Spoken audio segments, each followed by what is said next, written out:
मान लीजिए कि कोई इंसान अपनी ही प्रॉपर्टी से किराएदार को बाहर निकालने के लिए पिछले 10 सालों से कोर्ट के चक्कर काट रहा है, जो कि हमारे देश में बहुत आम बात है। बिल्कुल, तारीख पर तारीख पड़ रही है और फिर अचानक एक दिन उस व्यक्ति का निधन हो जाता है जिसके लिए वो प्रॉपर्टी खाली करानी थी। मतलब जो मूल मकान मालिक था। हाँ, तो अगली तारीख पर किराएदार का वकील अदालत में सीना तान कर खड़ा होता है और जज साहब से कहता है कि भाई, जिस इंसान को इस जगह की जरूरत थी वो ही दुनिया में नहीं रहा, तो ये केस तो यहीं खत्म हो जाना चाहिए। हाँ, और एक आम इंसान के नजरिए से सोचें तो ये तर्क बड़ा ही लॉजिकल लगता है ना? पर क्या भारतीय कानून वाकई इतना क्रूर है कि एक मृत्यु पूरे परिवार की 10 साल की कानूनी लड़ाई पर पानी फेर दे? आज के इस डीप डाइव में हम इसी उलझन को सुलझाने वाले हैं। और ये चर्चा कोई साधारण चर्चा नहीं होगी। बिल्कुल नहीं। आज हम इसे एक वास्तविक लीगल कंसल्टेशन का रूप देंगे।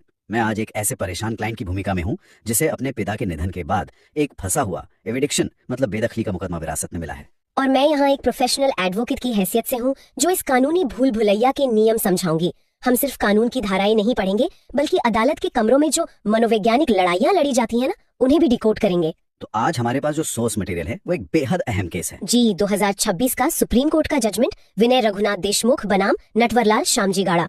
ये फैसला उन हजारों परिवारों के लिए एक नजीर है जो पीढ़ियों से अपनी प्रॉपर्टी वापस पाने की लड़ाई लड़ रहे हैं। तो चलिए सीधे केस के तथ्यों पर आते हैं। एडवोकेट साहब, मैं आपके चेंबर में क्लाइंट की हैसियत से बैठा हूँ और मेरी परेशानी कुछ यूं है कि मेरे पिताजी ने हमारे एक पुराने किराएदार को प्रॉपर्टी से बेदखल करने के लिए ट्रायल कोर्ट में मुकदमा दायर किया था। अच्छा, और उन्होंने अर्जी में क्या लिखा था? उन्होंने लिखा था कि ये प्रॉपर्टी हमें स्वयं और परिवार के सदस्यों की वास्तविक आवश्यकता के लिए चाहिए, जिसे कानूनी भाषा में बोनाफाइड नीड कहते हैं। हाँ, वही। लेकिन ट्रायल कोर्ट ने हमारा केस ये कहकर खारिज कर दिया कि पिताजी ने अदालत को ये नहीं बताया कि वो प्रॉपर्टी खाली कराकर वहाँ कौन सा बिजनेस आइडिया लागू करने वाले हैं। समझ रही हूँ। फिर हमने इस फैसले के खिलाफ ऊपर की अदालत में अपील की, लेकिन दुर्भाग्य से उस अपील के पेंडिंग रहते ही पिताजी का निधन हो गया, जो कि एक बहुत ही दुखद मोड़ है इस केस में। जी। और अब किराएदार अदालत में यही दलील दे रहा है कि मकान मालिक ही नहीं रहा तो केस फाइल बंद कर देनी चाहिए। अगर जरूरत खत्म तो केस भी खत्म होना चाहिए ना। क्या मेरे पिताजी के साथ ही हमारी ये लड़ाई भी खत्म हो गई? देखिए, जब भी किसी मुवक्किल के परिवार में ऐसी त्रासदी होती है ना, तो विरोधी पक्ष हमेशा इसी बात का फायदा उठाने की कोशिश करता है। किराएदार का तर्क सुनने में बहुत व्यावहारिक लगता है ना, आम आदमी को तो यही लगेगा। बिल्कुल, लेकिन कानूनी रूप से ये एक बहुत ही खतरनाक धारणा है। हमारी न्याय प्रणाली में किसी व्यक्ति की मृत्यु से उसकी संपत्ति के अधिकार या उनसे जुड़े मुकदमे हवा में गायब नहीं हो जाते। तो फिर कानून में इसका क्या उपाय है? यहीं पर हमें CPC यानी सिविल प्रक्रिया संहिता के आदेश 22 के पीछे के असली तर्क को समझना होगा। आदेश 22? लेकिन ये नियम बनाया ही क्यों गया है? क्योंकि अगर जिस व्यक्ति ने केस किया है वही नहीं रहा तो केस आगे बढ़ाने का लॉजिक क्या है? इसके पीछे का लॉजिक है अदालत की प्रक्रिया को दुरुपयोग से बचाना। जरा सोचिए, अगर कानून ये कह दे कि वादी की मृत्यु होते ही मुकदमा खारिज हो जाएगा तो इसका नतीजा क्या होगा? लोग केस लंबा खींचेंगे। बिल्कुल, हर प्रतिवादी या किराएदार अदालत में केस को सिर्फ लटकाने की रणनीति अपनाएगा। वो सोचेंगे कि किसी तरह केस को 15-20 साल खींच लो, वादी बूढ़ा हो जाएगा, उसकी मृत्यु हो जाएगी और हम केस जीत जाएंगे। ओहो, ये तो बहुत ही गलत प्रैक्टिस शुरू हो जाएगी, है ना? इसी दुर्भावनापूर्ण देरी को रोकने के लिए ही आदेश 22 बनाया गया है। ये प्रावधान स्पष्ट करता है कि मुकदमा मरेगा नहीं, बल्कि मृतक के जो कानूनी प्रतिनिधि हैं, लीगल रिप्रेजेंटेटिव्स, उन्हें तुरंत रिकॉर्ड पर लाया जाएगा। अच्छा, जो वारिस हैं वो केस लड़ेंगे? हाँ, वे मृतक के जूतों में कदम रखेंगे और केस उसी बिंदु से आगे बढ़ेगा जहाँ वो छूटा था। ये तो न्याय व्यवस्था का एक बहुत ही दिलचस्प पहलू है कि कानून इस तरह की दुर्भावनापूर्ण देरी को काउंटर करता है। जी। तो हम वारिस के तौर पर केस तो लड़ सकते हैं, लेकिन एडवोकेट साहब, अब मेरे सामने एक बहुत ही जमीनी समस्या आ गई है। बताइए, क्या उलझन है? जब पिताजी ने केस किया था तब उनकी कोई अपनी योजना रही होगी जो वो ट्रायल कोर्ट को शायद ठीक से समझा नहीं पाए।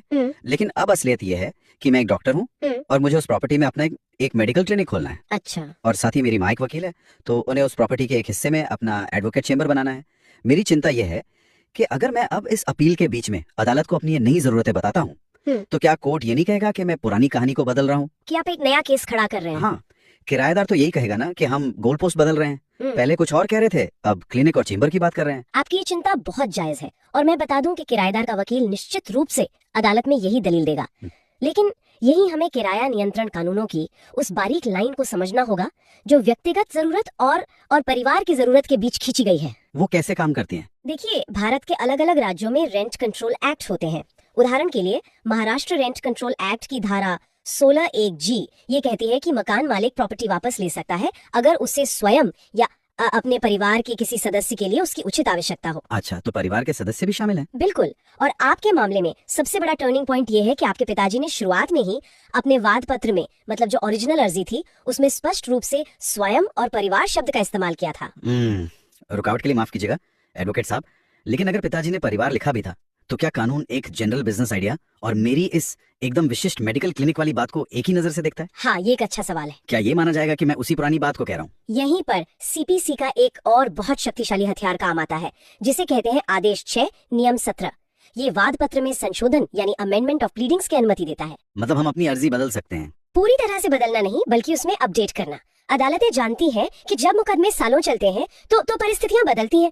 क्योंकि आपके पिताजी ने उस शुरुआती डॉक्यूमेंट में परिवार की जरूरत का कह सकते हैं कि बीज बो दिया था जी। इसलिए अब आपका ये कहना कि माँ के लिए चेंबर चाहिए और आपके लिए क्लिनिक, ये कोई नया मुकदमा खड़ा करना नहीं है। ये सिर्फ उस मूल ढांचे के भीतर अपनी आज की स्थिति को स्पष्ट करना है।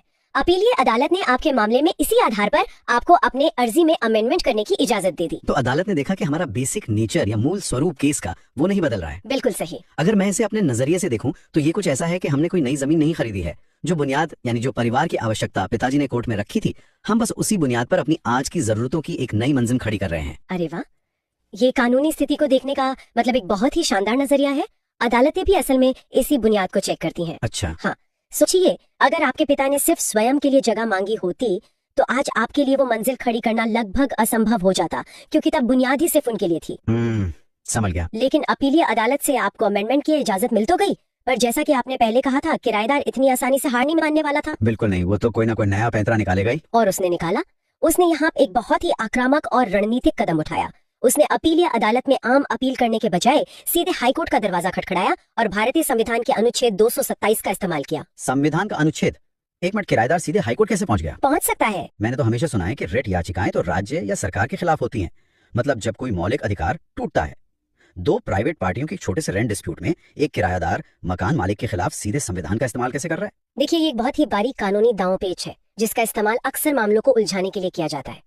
अनुच्छेद 227 किसी मौलिक अधिकार के हनन के बारे में नहीं है। तो फिर ये क्या है? ये हाई कोर्ट को अपने राज्य की सभी निचली अदालतों पर अधीक्षण की शक्ति यानी पावर ऑफ सुपरिंटेंडेंस देता है। अच्छा, मतलब एक तरह की निगरानी। हाँ, जब किसी पक्षकार को लगता है कि निचली अदालत ने कोई ऐसा फैसला दिया है जो उसके अधिकार क्षेत्र से या जुरिस्डिक्शन से बाहर है, तब वो इसका इस्तेमाल करता है। तो किराएदार ने क्या कहा हाईकोर्ट में? किराएदार ने हाईकोर्ट में जाकर ये तर्क दिया कि अपीलीय अदालत ने आपको जो अमेंडमेंट करने की इजाजत दी है वो एक जुरिस्डिक्शनल एरर है, मतलब क्षेत्राधिकार की गलती है। लेकिन उसने ऐसा साबित कैसे किया? किराएदार का मुख्य तर्क क्या था जो हाईकोर्ट को इतना बड़ा लगा कि उसने केस सुन लिया? किराएदार का तर्क मतलब बहुत ही तीखा था।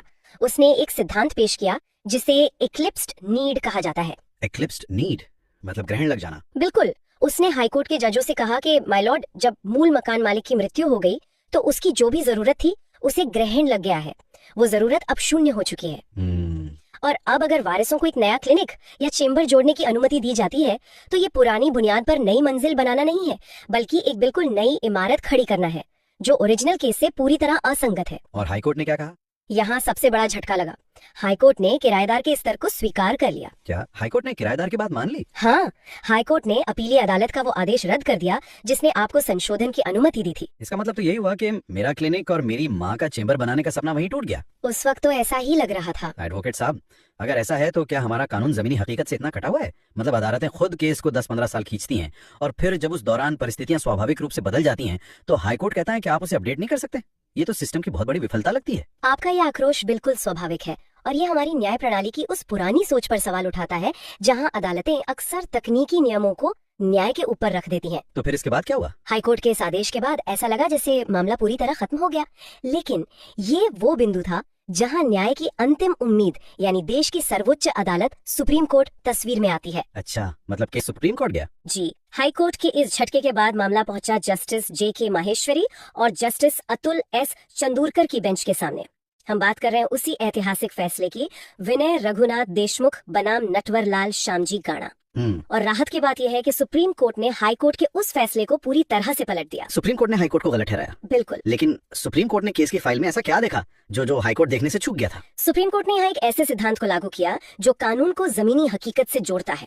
इसे कहते हैं उत्तरवर्ती घटनाओं का सिद्धांत या डॉक्ट्रिन ऑफ सबसीक्वेंट इवेंट्स। ये सुनने में काफी भारी भरकम शब्द लगता है। ये बाद में होने वाली घटनाओं का सिद्धांत अदालती कार्रवाई में मतलब काम कैसे करता है? इसे ऐसे समझिए, हमारी अदालतों का एक पारंपरिक नियम है कि जब भी कोई मुकदमा दायर होता है तो अधिकारों का फैसला उसी दिन की स्थिति के आधार पर किया जाता है। ठीक है। मान लीजिए जिस दिन केस फाइल हुआ अदालत ने उस दिन की एक फोटो खींच ली और अब वो उसी फोटो को देखकर फैसला सुनाएगी। लेकिन जैसे कि मैंने कहा, वो फोटो तो 10 साल पुरानी हो चुकी है।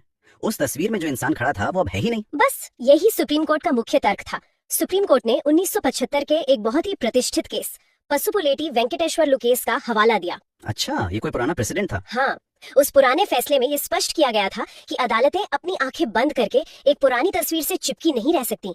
न्याय कोई ठहरा हुआ तालाब नहीं है। सही बात है। अगर मुकदमे के लंबे सफर के दौरान कुछ ऐसी ठोस बाद की घटनाएं घटित होती हैं, जैसे वादी की मृत्यु और उसके वारिसों का आना, जिनका केस के नतीजे पर गहरा असर पड़ता है, तो अदालतों को उन घटनाओं का संज्ञान लेना ही होगा। तो मतलब सुप्रीम कोर्ट ने माना कि हालात बदल सकते हैं। जी, सुप्रीम कोर्ट में कहा कि जब परिस्थितियां बदल गई हैं, तो अदालत को अपनी राहत या रिलीफ को नए सांचे में ढालना होगा। ये सिद्धांत तो समझ में आता है, लेकिन किराएदार ने हाईकोर्ट में जो बात कही थी कि ये एक बिल्कुल नया केस बन गया है और वारिस ओरिजिनल बात से पलट रहे हैं, तो सुप्रीम कोर्ट ने उस दलील को कैसे काटा? यहीं पर सुप्रीम कोर्ट ने एक ऐसा मास्टर स्ट्रोक खेला जो हर वकील और मुवक्किल के लिए एक बहुत बड़ा सबक है। सुप्रीम कोर्ट के जजों ने वापस जाकर आपके पिताजी के ओरिजिनल केस और किराएदार द्वारा दिए गए शुरुआती जवाब को लाइन बाय लाइन पढ़ा। किराएदार का शुरुआती जवाब? हाँ, जिसे रिटन स्टेटमेंट कहते हैं। कोर्ट ने वहाँ एक बहुत ही बारीक बात पकड़ी। जब आपके पिताजी ने पहली बार कहा था कि प्रॉपर्टी स्वयं और परिवार के लिए चाहिए, तब किराएदार ने उस समय अपने जवाब में इस बात का स्पष्ट रूप से खंडन नहीं किया था। मतलब किराएदार ने शुरुआत में ये नहीं कहा था कि इनके परिवार को इस प्रॉपर्टी की कोई जरूरत नहीं है? बिल्कुल नहीं कहा था। उसने सिर्फ इस बात पर फोकस किया था कि पिताजी के पास कोई बिजनेस आइडिया नहीं है। अरे, सटीक रूप से यही हुआ था। किराएदार ने परिवार की आवश्यकता वाले हिस्से को कभी चुनौती ही नहीं दी थी। सुप्रीम कोर्ट ने इसी चूक को पकड़ लिया। तो सुप्रीम कोर्ट ने क्या कहा इस पर? कोर्ट ने कहा कि चूंकि किराएदार ने शुरुआती दौर में परिवार की जरूरत से इनकार नहीं किया था, इसलिए अब जब परिवार के सदस्य अपने विशिष्ट जरूरतें लेकर सामने आए हैं, मतलब मैं और मेरी माँ, हाँ, तो वे कोई नई कहानी नहीं कर रहे हैं। वे बस समय के साथ हुए बदलावों के अनुसार उसी केस को अपडेट कर रहे हैं। ये ओरिजिनल केस से किसी भी तरह असंगत नहीं है। क्या बात है। और इसी आधार पर सुप्रीम कोर्ट ने हाई कोर्ट का आदेश खारिज कर दिया और आपको अपने मुकदमे में संशोधन करने की पूरी अनुमति दे दी। ये पूरा घटनाक्रम वाकई मतलब रोंगटे खड़े कर देने वाला है ना? अगर उनके लिए मैं इस पूरे लीगल कंसल्टेशन का एक सार निकालूं, तो वो ये है कि कानून कोई पत्थर पर खींची गई लकीर नहीं है। एकदम सही। ये इस बात को स्वीकार करता है कि भारत में मुकदमे सालों साल चलते हैं, पीढ़ियां बदल जाती हैं, और इसलिए इस डॉक्ट्रिन ऑफ सब्सीक्वेंट इवेंट्स के जरिए न्याय को सिर्फ कागजी और तकनीकी होने से बचाया जाता है। पिताजी का मुकदमा उनके साथ खत्म नहीं हुआ, बल्कि वो परिस्थितियों के साथ विकसित हुआ। आपने इसे बहुत अच्छी तरह से विश्लेषित किया है। एक प्रोफेशनल एडवोकेट के तौर पर मैं श्रोताओं के लिए एक और अहम टेक अवे यहाँ जोड़ना चाहूंगी। जी बिल्कुल, बताइए। ये पूरा केस इस बात का सबूत है कि कानूनी लड़ाई में आपके शुरुआती ड्राफ्ट या जो मूल वाद होता है, उसकी अहमियत कितनी ज्यादा होती है। वो तो है। सोचिए, अगर आपके पिता ने उस दिन सिर्फ अपने व्यापार की बात लिखी होती और परिवार शब्द को छोड़ दिया होता, तो सुप्रीम कोर्ट भी शायद आपकी मदद नहीं कर पाता। आपकी वो पुरानी ड्राफ्टिंग ही आपकी सबसे बड़ी ढाल बनी। ये तो एक बहुत ही व्यावहारिक सलाह है। मतलब जो लिखत पढ़त पहले दिन हो गई, वही आगे का भविष्य तय करती है। बिल्कुल। लेकिन एडवोकेट साहब, सुप्रीम कोर्ट के इस विश्लेषण ने मेरे दिमाग में एक बहुत ही अजीब लेकिन जरूरी सवाल खड़ा कर दिया। अच्छा, किस तरह का सवाल? सुप्रीम कोर्ट ने अपने फैसले में इस बात पर सबसे ज्यादा जोर दिया कि किराएदार ने पिता की परिवार की जरूरत वाली बात का शुरुआत में खंडन नहीं किया था। हाँ। और इसी एक तकनीकी चूक की वजह से किराएदार वो केस हार गया और वारिसों का केस मजबूत हो गया। कानूनी रूप से देखें तो किराएदार की यही सबसे बड़ी गलती साबित हुई। तो क्या इसका मतलब ये है कि आगे आने वाले प्रॉपर्टी विवादों में किराएदार के वकीलों को अपनी रणनीति पूरी तरह बदल देनी चाहिए? आपका इशारा किस तरफ है? मैं सोच रहा था कि क्या अब एक किराएदार को पहले ही दिन से मकान मालिक के परिवार के हर सदस्य की, चाहे वो कितना भी छोटा क्यों ना हो, उसकी हर काल्पनिक जरूरत का आक्रामक रूप से विरोध करना चाहिए। इस डर से कि अगर आज हमने परिवार के किसी बच्चे की जरूरत का विरोध नहीं किया और भविष्य में मकान मालिक ना रहा, तो वो बच्चा बड़ा होकर उसी बात को आधार बनाकर प्रॉपर्टी मांग लेगा।